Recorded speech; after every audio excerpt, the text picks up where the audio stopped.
Hello friends, welcome to my YouTube channel the web education.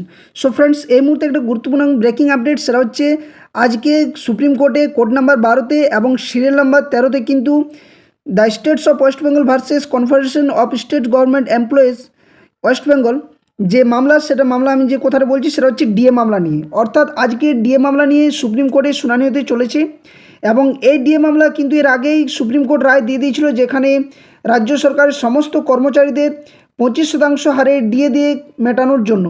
কিন্তু বকেয়া DA এখনও পর্যন্ত মেটানো হয়নি, কারণ 28শে যে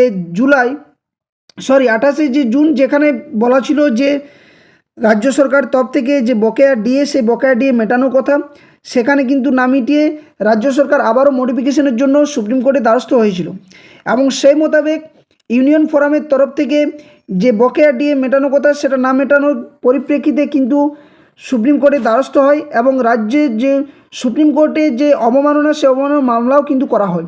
তো আজকে 4 আগস্ট সিরিয়াল নাম্বার 13-তে বিচারপতি সঞ্জয় ক্যারল এবং honourable mister justice Prashant Kumar মিশ্রার ডিভিশন বেঞ্চে কিন্তু এই মামলার শুনানি হতে চলেছে এবং এখানে বলা রয়েছে যে টপ অফ দ্য বোর্ড কিন্তু এই মামলার শুনানি হতে চলেছে, যেটা 16 তারিখে কিন্তু এই মামলার কিন্তু দাখিল করা হয়ে গেছিলো।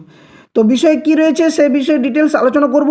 তার আগে বলে রাখি, যারা আপনার চ্যানেল নতুন আছেন বা এই ধরনের আপডেট পেয়ে উপকৃত হচ্ছেন, অবশ্যই বলবো চ্যানেলটি সাবস্ক্রাইব করুন এবং পাশে থাকা বেল নোটিফিকেশন করুন।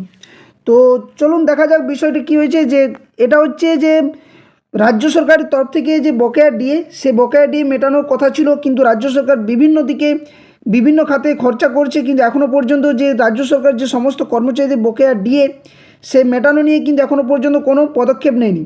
তো এখানে দেখতেই পাচ্ছেন আপনারা যে ডায়েরি নাম্বার, সেটা হচ্ছে 35292/2022।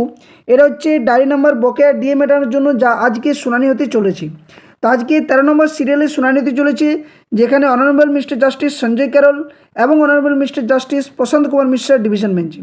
তো প্রশ্নচিহ্ন একটাই থাকছে যে আজ কি আদৌ রাজ্য সরকার তরফ থেকে যিনি অ্যাডভোকেট থাকবেন বা রাজ্য সরকার তরফ থেকে কি বক্তব্য পেশ হচ্ছে, বা ইউনিয়ন ফোরামের তরফ থেকে এই যে মামলা দায়ের করা হয়েছে, সেখানে রাজ্যের যে সুপ্রিম কোর্টের যে রায়ের অবমাননা, সে অবমাননার বিষয়ে কী পদক্ষেপ আসছে, সেটাই কিন্তু জানার বিষয়।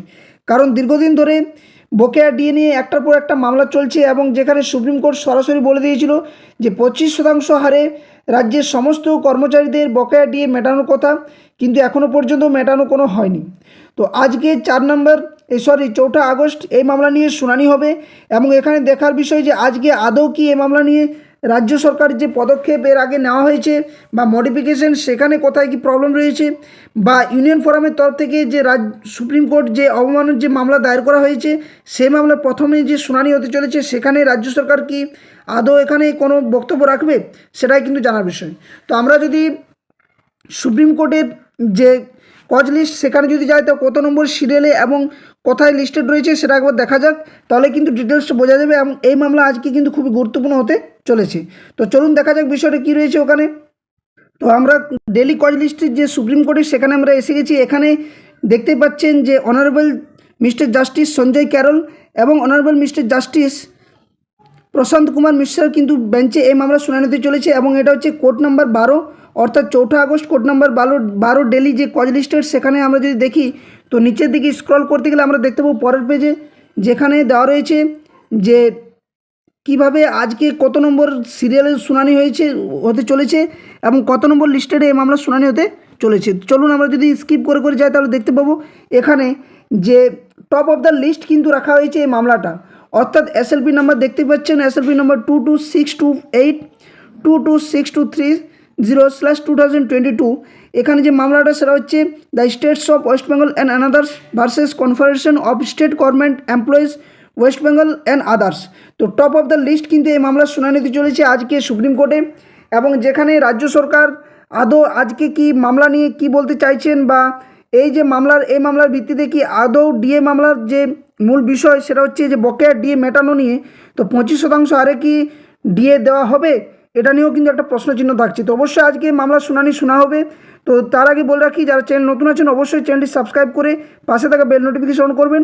সমস্ত আপডেট এবং লাইভ ভিডিও অবশ্যই আপনাদের সামনে তুলে ধরার চেষ্টা করব। তো ভিডিওটা এখানে শেষ করছি, শুধুমাত্র মূল যে তথ্য সেটা আপনাদের সামনে শেয়ার করলাম। পরবর্তী আপডেট পেতে অবশ্যই চ্যানেলটি সাবস্ক্রাইব করে পাশে থাকবেন এবং ভিডিওটি লাইক শেয়ার বন্ধুর সাথে অবশ্যই করবেন। ধন্যবাদ। জয় হিন্দ।